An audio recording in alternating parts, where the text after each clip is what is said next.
Después de haber visto los elementos básicos de la animación, ahora vamos a comentar algunos aspectos básicos también, pero de la animación de personajes. Los personajes son unos elementos más complejos y su animación también lo es. Eso sí, la forma de animarlos es bastante parecida a la animación tradicional que hemos visto anteriormente. Se trata de crear frames clave y posicionarlos en el tiempo, y los frames o los movimientos intermedios se interpolan. Se trata de ir colocando las diferentes posturas que definen cada uno de los movimientos de nuestros personajes. Para crear las animaciones se utilizan diferentes sistemas de huesos que ya hemos anticipado cuando hemos hablado del rigging. Para mover los huesos, los diferentes sistemas de huesos, se utilizan diferentes tipos de cálculo. Esto no es únicamente para personajes, para cualquier otro objeto animado también se puede utilizar, pero quizás en personajes toma más importancia. Hablamos de cinemática directa o forward kinematics cuando animamos y movemos los diferentes huesos partiendo del elemento de más alta jerarquía.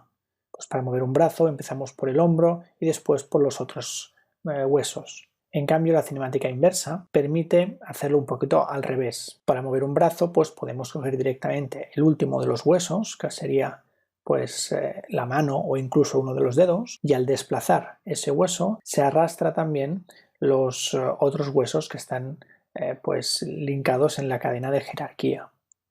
Al final el objetivo es buscar la manera más cómoda para animar. Eso sí, cuando queremos crear cinemática inversa, sobre todo en el sistema de huesos más tradicional, tenemos que construir nosotros estas cadenas de cinemática inversa. Animar es toda una especialidad. De hecho, en videojuegos ya lo conocéis, que existe un perfil específico o varios perfiles y subperfiles dentro de la tarea del animador. Es necesario bastante experiencia y sensibilidad.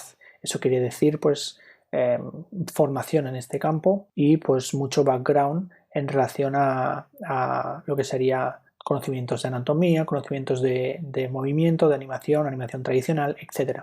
Hay que estudiar muy bien los movimientos que queremos reproducir a la hora de animar y por eso la documentación es muy importante. Se trata de buscar imágenes, buscar vídeos o incluso muchas veces reproducir uno mismo, imitar uno mismo los movimientos que queremos representar. También hay que ajustarse a situaciones con poco detalle con el que jugar. Estamos hablando de modelos con baja resolución o modelos que por un requerimiento específico del motor no pueden aceptar muchos huesos. Eso hace que las animaciones no puedan ser todo lo realistas que podrían. Entonces hay que intentar limitar un poco y ajustar el nivel de detalle. También es muy importante no hacer o no pensar en hacer animaciones neutras, sino aplicarles un estilo específico. Cada movimiento del personaje va a definir características de su personalidad y también va a influir en la experiencia del juego. En animaciones que se tienen que repetir, es decir, por ejemplo, la animación de andar, correr, saltar, se crean ciclos de animación.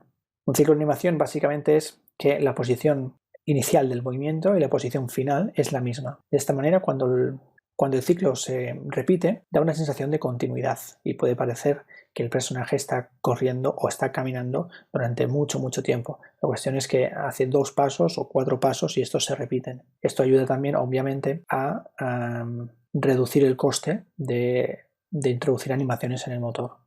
Es muy importante que los ciclos encajen, por eso hay que intentar que la posición final y la inicial sean la misma. Y a la hora de crear todas estas animaciones y todos estos ciclos hay que saber medir muy bien el tiempo. No solamente se trata de poner las posiciones adecuadas, sino también saberlas medir en el tiempo. Cuál es la velocidad de desplazamiento, la velocidad de salto, etc. Aquí podemos ver una imagen que es un pequeño sketch o dibujo o boceto de lo que serían las diferentes posiciones en un ciclo de andar. Y esto va muy bien usarlo como referencia para después animar y posicionar al personaje y a sus extremidades en la posición adecuada en cada uno de los puntos clave del movimiento. Aún con eso hay que ir con cuidado porque hay muchos matices que incluso en un dibujo no se pueden captar.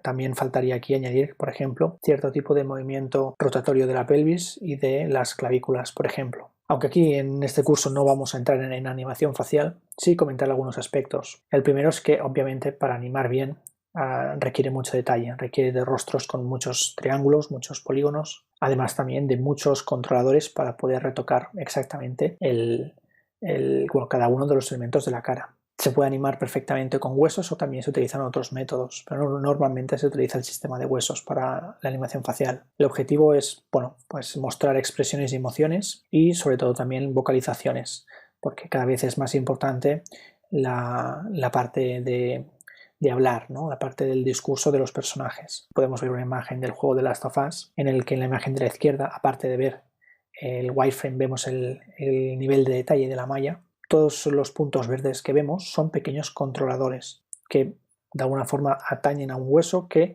al moverlo modifica una parte de la malla. Cada uno pues, de estos puntos verdes indica la cantidad o la capacidad de retoque y de detalle que permite construir múltiples expresiones y con un detalle muy variado. Y por último, pues comentar también algunos aspectos de captura de movimiento, ya que no hay que diferenciarlo de la tarea del animador. No es que el animador en sí pues hace un trabajo que la captura de movimiento pues puede imitar, copiar o reemplazar, sino hay que entenderlo como una parte más del trabajo. Utiliza una tecnología específica que se basa en sensores que se ponen en el cuerpo o en la cara de un actor. Se captan estos sensores con varias cámaras y después esta información se va a pasar a los sistemas de huesos. Estos sistemas de huesos van a leer estos sensores y van a entender ese movimiento. La captura de movimiento requiere un retoque posterior, normalmente limpiar la información, ya que muchas veces hay demasiados keyframes, demasiados frame clave, y se intenta agilizar porque cuantos más keyframes hace que el archivo sea más pesado y le cueste más al motor. En cuanto al estilo, también es muy importante dirigir bien a los actores que van a hacer la captura de movimiento, ya que eso después va a facilitar construir y retocar la animación final. Aquí podemos ver una imagen, pues bueno, en la parte de la derecha vemos la persona con el traje, la tercera figura son los diferentes puntos y después con estos puntos ya se pasa a un sistema de huesos, que es la segunda figura. Normalmente estas primeras pruebas para ver la animación de captura de movimiento no se hacen con el modelo de geometría definitivo, sino con un modelo intermedio o muy básico, simplemente para comprobar el movimiento y hacer los primeros retoques del acabado de la animación. Y ya finalmente en esta primera figura ya vemos el modelo definitivo que tiene la información de movimiento que se ha sacado de la captura. Bueno, a continuación vamos a ir al 3D Max para hacer una pequeña animación.